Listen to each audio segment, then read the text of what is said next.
Chapter 76. I tell you for an example, there was a man who had 3 vineyards, which he let out to 3 husbandmen. Because the first knew not how to cultivate the vineyard brought forth only leaves. The second taught the third how the vines ought to be cultivated, and he most excellently hearkened to his words, and he cultivated his as he told him, insomuch that the vineyard of the third bore much.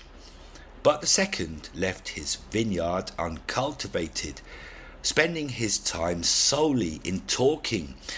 When the time was come for paying the rent to the Lord of the vineyard, the first said, Lord, I know not how thy vineyard ought to be cultivated, therefore I have not received any fruit this year. The Lord answered, O fool, dost thou dwell alone in the world, that thou hast not asked counsel of my second vinedresser, who knoweth well how to cultivate the land? Certain it is that thou shalt pay me.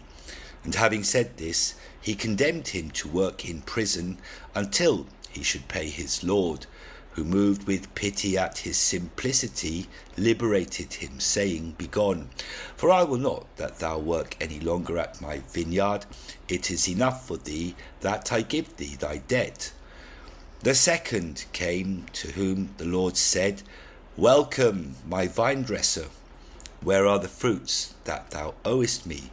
Assuredly, since thou knowest well how to prune the vines, the vineyard that I let out to thee must needs have borne much fruit. The second answered, O Lord, thy vineyard is backward, because I have not pruned the wood, nor worked up the soil, but the vineyard hath not borne fruit, so I cannot pay thee. Whereupon the Lord called the third, and with wonder said, Thou saidst to me that this man to whom I let out the second vineyard taught thee perfectly to cultivate the vineyard which I let out to thee. How then can it be that the vineyard I let out to him should not have borne fruit, seeing it is all one soil?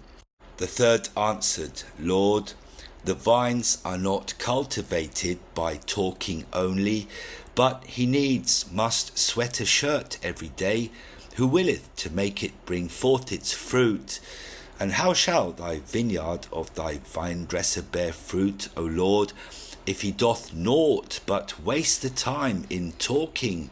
Sure it is, O Lord, that if he had put into practice his own words, while I, who cannot talk so much, have given thee the rent for 2 years, he would have given thee the rent of the vineyard for 5 years.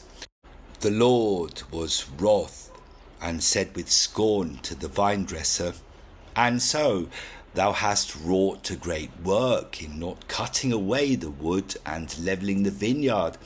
Wherefore there is owing to thee a great reward. And having called his servants, he had him beaten without any mercy. And then he put him into prison under the keeping of a cruel servant, who beat him every day, and never was willing to set him free for prayers of his friends.